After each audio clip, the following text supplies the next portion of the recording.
G'day trendsetters, here's a new segment that I'm going to post on my YouTube. I was inspired to do this by one of my students actually. Also, the work that I'm presenting here is by one of my teachers. It's a nice sort of juxtaposition between the learnings that I get from my students and also the lessons that I receive from my teachers, which sort of harkens back to a beautiful phrase that I've always loved in Japanese, which is "Oshiru koto wa osawaru koto," which means to teach is to be taught.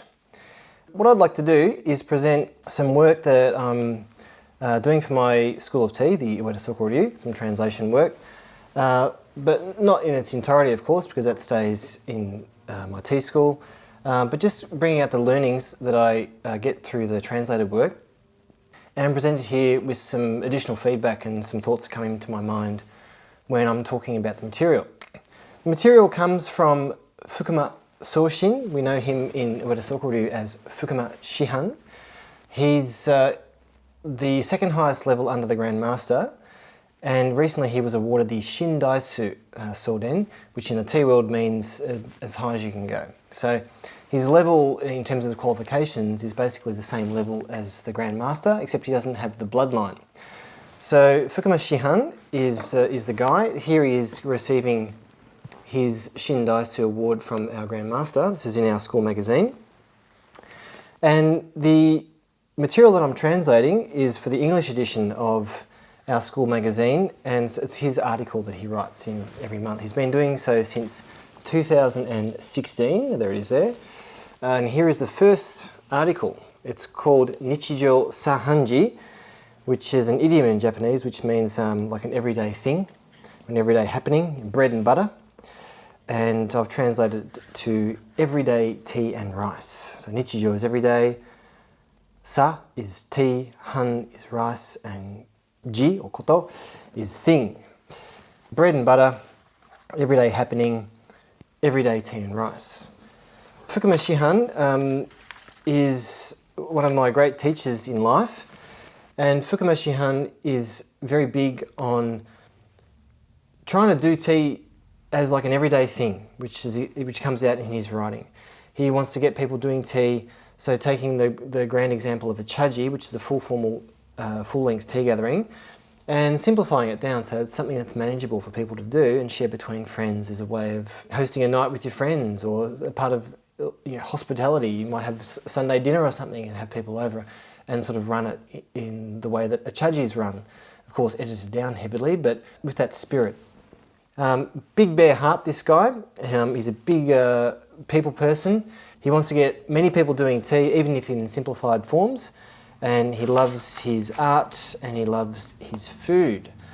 So let's get stuck into it. Everyday tea and rice. This is the first edition, and this is basically the backstory to Chanayu in Japan. So he's laying the groundwork before he goes off and talks about the different elements of a formal tea gathering, a chaji, breaks them apart and expands on them, encouraging people to go out there and do it themselves.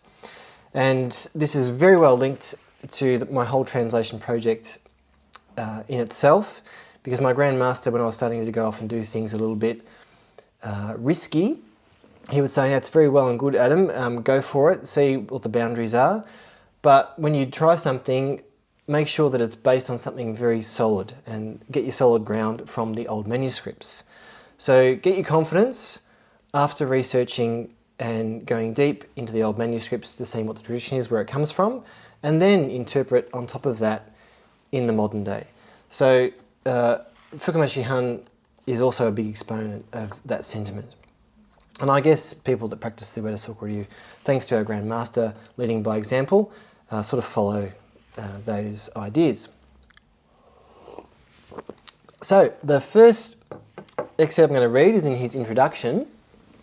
He's basically talking about the tea schools have a set curriculum, and the curriculum is composed of different ways to perform tea depending on what your circumstances demand, who your guests are, what time of year it is, the seasons, what utensils you're using. And all these procedures contain wisdom for conducting a tea gathering best suited to your guests. Therefore, it is paramount to practice with the assumption that you will be doing the temai, or the tea preparation ceremony, the temai procedures for guests, and that you may also be a guest yourself on the receiving end of these forms of welcome. So you don't practice just for yourself to be mindful and spiritual and all that sort of jazz. It's practicing with mind to entertaining people and welcoming people for a heartfelt gathering and sort of sharing time, space, silence together through these time-honoured forms. And when you're practicing them from the host perspective, also you need to learn them from the guest perspective. Of course, we don't expect everybody to know guest etiquette when we're hosting them that don't actually practice tea, but still you can guide them better if you know the guest etiquette and what to do and how to manage people to help them along in their efforts. And when you find yourself being invited to a gathering from an experienced practitioner too, you honour the gathering and the time by knowing how to be a guest best yourself. I'll continue on and pick out a little bit here and there. So the next bit I want to read is a continuation in his introduction. The tea gatherings at department stores and public institutions have become commonplace, transporting tea utensils from private collections to the venue. This is a very Japanese specific thing. I don't think you see many tea ceremonies at Myers in Melbourne or any department stores around the world except for in Japan. But the idea of importing items of great value to doing these sort of museum tea gatherings is the one that comes into focus here. And what he's trying to say is that the content of tea gatherings is getting increasingly demanding with the use of expensive utensils and the serving of elaborate kaiseki dishes. Kaiseki is the cuisine that we use in tea. So he's dropping the hint that he's going to suggest that we maybe pull back a little bit from overdoing it so that we can just concentrate on actually doing tea more than having to have a pissing contest and see who has the best dogu and the best toriawase, collection of dogu for that particular gathering, the utensils for that particular gathering, and who can outdo each other's cooking in kaiseki, because kaiseki is not even meant to be floury in the first place. He continues by quoting the famous Nampo-ryoku text. Rikyu is quoted as saying, "Chanayu derives from Buddhism. So gather fuel for a fire, boil water, and first offer tea to the Buddha. Then sip tea for yourself, and when others come, share. This is Chanayu." It's interesting that he quoted this. I don't know Fukama Shihan to be a very religious person, but it's interesting that he picked up this quote that has a religious connotation. The link to Buddhism is something that I'll talk about a little bit later, but one thing that I want to mention, because I'm facing the whole world, not just the Japanese audience here, is Rikyu also practiced with his 7 sages, or people that were known as his 7 sages. That's another episode in itself, but within his 7 sages, within the 7 most adept tea masters that practiced along with Rikyu, 5 of them were Christians. So this goes to show that at the time that they were practicing something heavily influenced by Buddhism, especially Zen Buddhism, at the same time it was something that was transferable to other religious contexts. Different beliefs, different cultural influences were readily incorporated into the structure of tea gathering that was based in a Zen Buddhist root. And this is probably why that tea is spread so far across the world, because it's sort of a form that's readily transferable to different contexts and is an open form which can incorporate different beliefs and different cultural practices, art, etc. Zen will always be at the root. It's thanks to Zen that tea, in the Chanayu sense, evolved into an art unto itself, but still it's able to be practiced with that structure and that form that owes itself to Zen in different contexts all around the world. Another quote that Fukama Shihan mentions after this Rikyu one is taking it back to our school-specific context, and a quote from Ueda Soko. The founder of our school, Ueda Soko, he was a warrior tea master back in the Momoyama period and early Edo period. He said that the enjoyment of Chanayu is found in its pure and bracing spirit. The enjoyment of Chanayu is found in its pure and bracing spirit. Now, I can't think of anything else but this, except for linking it back to what I was talking about at the start, which is the influence from my own students. So one of my students created some beautiful videos recently, which I've watched, and he interviewed other tea masters when he was in Japan. And one of them was Randy Sensei, who's in Kyoto. Another one is Dairiku Sensei, who is in Kyoto. I've never met Randy Sensei. I've met Dairiku and done tea with Dairiku many times. And all I'm going to add to this comment is an excerpt from the interview with Dairiku and David, where Dairiku says this. Where do you find the overlaps? Where do you see tea taking from Zen, or Zen taking from tea, and where can they learn from each other? Yeah, that's a very hard question. It's hard because, first of all, Zen is, you cannot describe it by words. It's beyond words.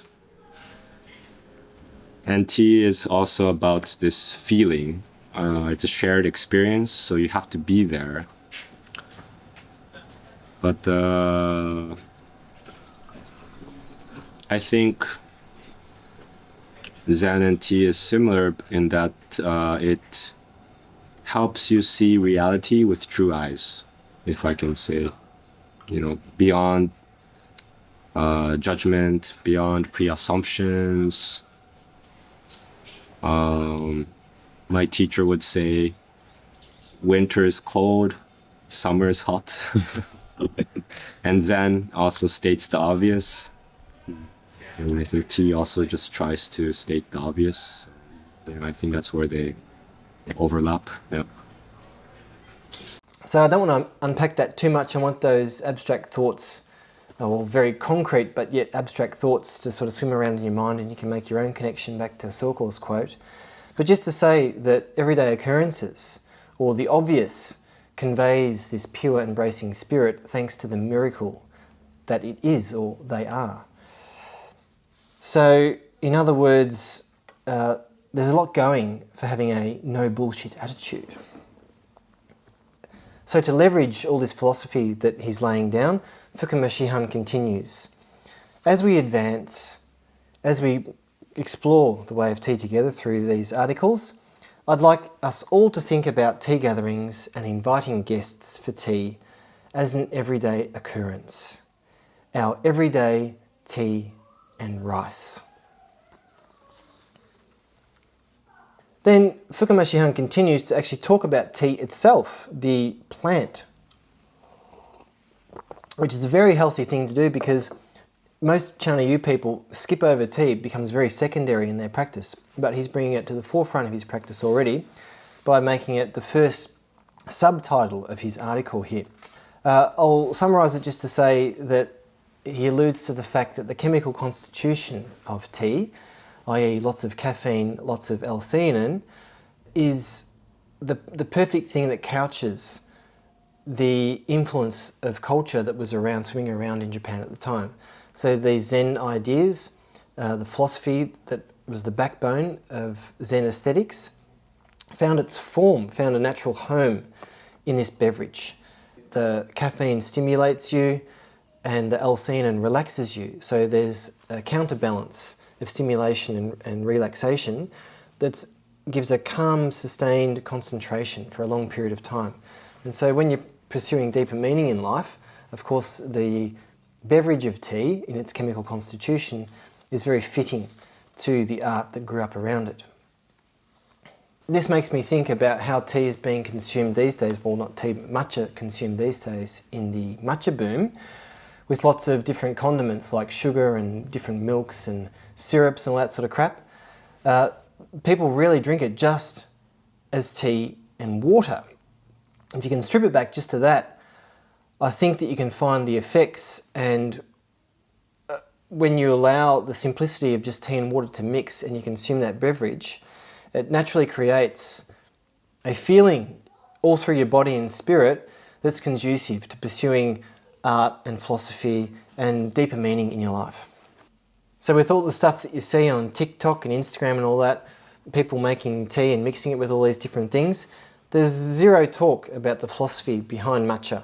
But matcha is something that very much grounds and brings together all these disparate elements of Southeast Asian culture and philosophy and religion. And it's a bit of a shame that nothing of that is seen at the moment. But I think the more that people simplify their matcha drinking habits, gradually this philosophy will be teased out and become appealing to people as a natural progression to their tea consumption. And Fukuma Shihan continues in this light. So now he's laying down the history of where tea actually come from. And so the practice of drinking powdered tea, matcha, came over from China and was notably introduced by the monk Myoan Eisai, who actually brought tea seeds back. Of course, tea already existed in Japan before this time, but he really made an earnest effort to reintroduce it, and he presented tea to the then shogun, the most powerful person in Japan at that time, and the shogun took a great liking to it and therefore promoting it through the military class. So tea came over from China in its powdered form. It was a lot different from the matcha that we know, this beautiful bright green beverage. The word for brown in Japanese is chairo, so tea colour, which shows that tea was actually brown back then, so it's not the beautiful vivid grassy green that we know and love today. So this shows that when it was brought over from China, it took on a great development in Japan and became its own thing really. So I'll be very hesitant about China trying to claim back matcha culture because it's developed into something of its own, but the Song Dynasty powdered tea that was whisked up into a beautiful foamy thing and with its own art and aesthetic around it in the beautiful tenmoku tea bowls, drawing pictures in the foam, partaking of this lovely oxidized brown tea whisked up into a beautiful liquor with glorious foam. Go for your life. But matcha as we know it in the matcha boom, this green matcha, is something that very much evolved in Japan.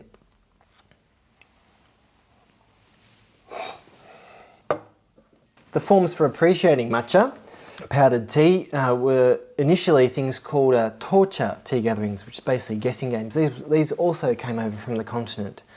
So gorgeous flowery gatherings with beautiful utensils in the context of Japan, usually imported utensils from the continent, people to show off their wealth and their prized possessions, while they tried to guess the different regions of tea. So when tea was planted in Japan, it was planted in Togano, and this was considered the original tea, the honcha. The other regions were hicha, or non-tea, and they would try and guess which was the real tea and the non-tea, so to speak, through these gatherings. But over time, this got more and more influenced by the in vogue religious beliefs, which became more and more Zen Buddhism, as the warrior class needed something to sustain their short life expectancy. And then Fukuma Shihan continues to talk about the influence of Ashikaga Yoshimasa and Murata Juko. So I'll quote him again. With the help of Doboshu, aesthetic advisors, the retired shogun Ashikaga Yoshimasa also established aesthetic rules around displaying art objects in fashionable Shoin architecture. While he may not have had as much political clout as other shoguns, Yoshimasa made an arguably unrivaled cultural contribution.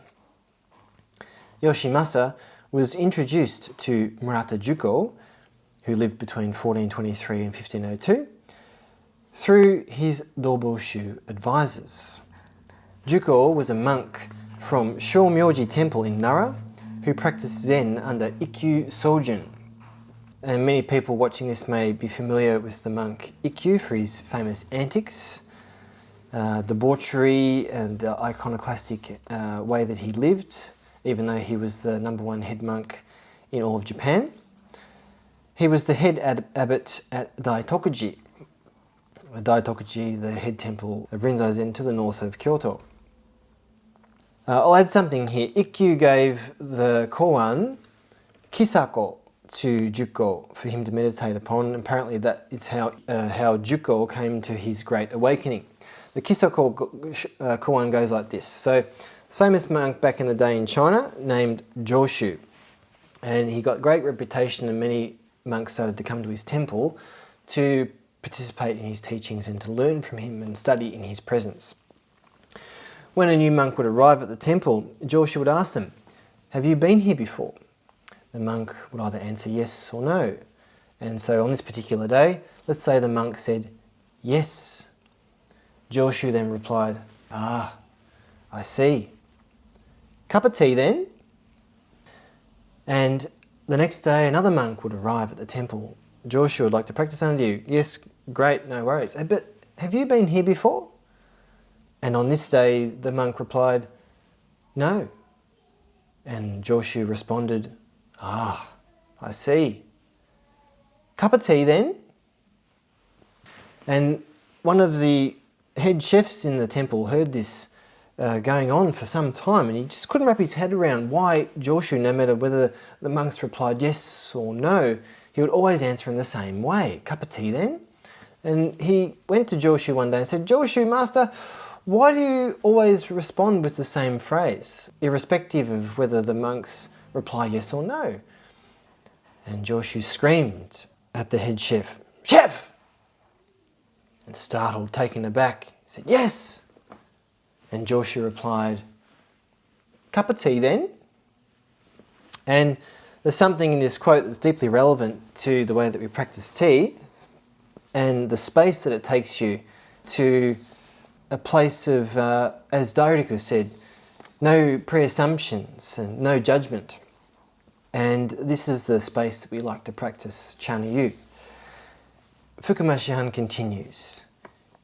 Juko's efforts, inspired by Ikkyu's teachings, are said to be the origin of Wabi-cha, a Chanayu style that explored tea's spiritual dimension. In the following Azuchi Momoyama period, between 1568 and 1600, Japan experienced a time of great political instability, encapsulated in the phrase Gekokujo, referring to someone of lower position overthrowing someone of higher status, using military or political might and seizing power. The combination of this military and political might, as well as the might of the merchant class, especially centred in Sakai, the trading port, shaped modern Japan, including the art of Chanayu. In the next issue, I will explore the formal aspects of a chaji transmitted to us from this cultural background, while being mindful of how we might interpret the art of a chaji for our practice now. So there you go, everyday tea and rice. The backstory, there it was in a long, huge walnut shell. As I mentioned before, harking back to knowing your shit before you go off in a tangent and doing crazy stuff, Fukuma Shihan is laying down the law, L-O-R-E, before he goes off and suggests things about how we might think about our tea practice in modern day after understanding the backstory. So I hope you enjoyed that. I thought this might be a nice thing, a nice in-between, showing some hardcore stuff on this YouTube channel and showing where it comes from and digging it up, making it a little bit more palatable. So enjoy your tea, rock the house, I'll catch you later, and please make your matcha practice an everyday practice.